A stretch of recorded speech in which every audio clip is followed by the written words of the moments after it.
اعوذ باللہ من الشیطان الرجیم بسم اللہ الرحمن الرحیم۔ قسم ہے طور کی اور لکھی ہوئی کتاب کی جو جھلی کے کھلے ہوئے ورق میں ہے، اور آباد گھر کی اور اونچی چھت کی اور بھڑکائے ہوئے سمندر کی۔ بے شک آپ کے رب کا عذاب ہو کر رہنے والا ہے، اسے کوئی روکنے والا نہیں۔ جس دن آسمان تھر تھرانے لگے گا اور پہاڑ چلنے پھرنے لگیں گے، اس دن جھٹلانے والوں کو پوری خرابی ہے جو اپنی بیہودہ گوئی میں اچھل کود کر رہے ہیں۔ جس دن وہ دھکے دے دے کر آتش جہنم کی طرف لائے جائیں گے، یہی وہ آتش دوزخ ہے جسے تم جھوٹ بتلاتے تھے۔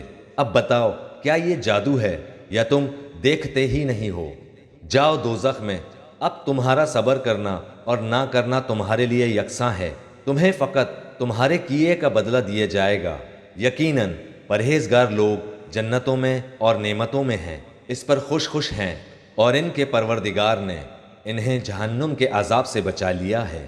تم مزے سے کھاتے پیتے رہو ان اعمال کے بدلے جو تم کرتے تھے، برابر بچھے ہوئے شاندار تختے پر تکیے لگائے ہوئے، اور ہم نے ان کے نکاح بڑی بڑی آنکھوں والی حوروں سے کر دیے ہیں۔ اور جو لوگ ایمان لائے اور ان کی اولاد نے بھی ایمان میں ان کی پیروی کی، ہم ان کی اولاد کو ان تک پہنچا دیں گے اور ان کے عمل سے ہم کچھ کم نہ کریں گے۔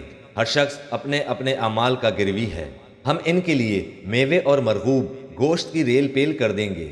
خوش طبی کے ساتھ ایک دوسرے سے جام شراب کی چھینا جپٹی کریں گے، جس شراب کے سرور میں نہ تو بیہودہ گوئی ہوگی نہ گناہ، اور ان کے ارد گرد ان کے 9 عمر غلام چل پھر رہے ہوں گے، گویا کہ وہ موتی تھے جو ڈھکے رکھے تھے، اور آپس میں ایک دوسرے کی طرف متوجہ ہو کر سوال کریں گے، کہیں گے کہ اس سے پہلے ہم اپنے گھر والوں کے درمیان بہت ڈرا کرتے تھے، بس اللہ تعالیٰ نے ہم پر بڑا احسان کیا اور ہمیں تیز و تند گرم ہواؤں کے عذاب سے بچا لیا۔ ہم اس سے پہلے ہی اس کی عبادت کیا کرتے تھے، بے شک وہ محسن اور مہربان ہے۔ تو آپ سمجھاتے رہیں، کیونکہ آپ اپنے رب کے فضل سے نہ تو کاہن ہیں نہ دیوانہ۔ کیا کافر یوں کہتے ہیں کہ یہ شاعر ہے؟ ہم اس پر زمانے کے حوادث یعنی موت کا انتظار کر رہے ہیں۔ کہہ دیجئے تم منتظر رہو، میں بھی تمہارے ساتھ انتظار کرنے والوں میں ہوں۔ کیا ان کی عقلیں انہیں یہی سکھاتی ہے، یا یہ لوگ ہی سرکش ہیں؟ کیا یہ کہتے ہیں کہ اس نبی نے قرآن خود گھڑ لیا ہے؟ واقعہ یہ ہے کہ وہ ایمان نہیں لاتے۔ اچھا، اگر یہ سچے ہیں تو بھلا اس جیسی ایک ہی بات یہ بھی تو لے آئیں۔ کیا یہ بغیر کسی پیدا کرنے والے کے خود بخود پیدا ہو گئے، یا یہ خود پیدا کرنے والے ہیں؟ کیا انہوں نے ہی آسمان و زمین کو پیدا کیا ہے؟ بلکہ یہ یقین نہ کرنے والے لوگ ہیں۔ یا کیا ان کے پاس تیرے رب کے خزانے ہیں، یا ان خزانوں کے یہ دروغہ ہیں؟ یا کیا ان کے پاس کوئی سیڑھی ہے جس پر چڑھ کر سنتے ہیں؟ اگر ایسا ہے تو ان کا سننے والا کوئی روشن دلیل پیش کرے۔ کیا اللہ کی تو سب لڑکیاں ہیں اور تمہارے ہاں لڑکے ہیں؟ کیا تو ان سے کوئی اجرت طلب کرتا ہے کہ یہ اس کے تاوان سے بوجھل ہو رہے ہیں؟ کیا ان کے پاس علم غیب ہے جسے یہ لکھ لیتے ہیں؟ کیا یہ لوگ کوئی فریب کرنا چاہتے ہیں؟ تو یقین کر لیں کہ فریب خورا کافر ہی ہے۔ کیا اللہ کے سوا ان کا کوئی معبود ہے؟ ہرگز نہیں، اللہ تعالیٰ ان کے شرک سے پاک ہے۔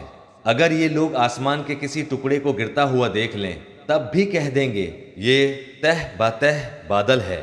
تو انہیں چھوڑ دے یہاں تک کہ انہیں اس دن کا سابقہ پڑے جس میں یہ بے ہوش کر دیے جائیں گے، جس دن انہیں ان کا مکر کچھ کام نہ دے گا اور نہ وہ مدد کیے جائیں گے۔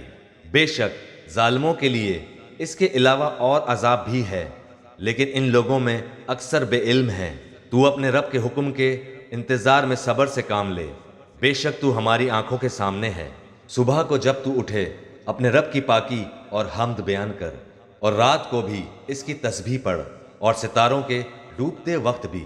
ابھی ہمارے اس چینل کو سبسکرائب کریں اور بیل آئیکن کو ضرور کلک کریں تاکہ آپ کو ہماری تمام ویڈیوز بر وقت ملتی رہیں۔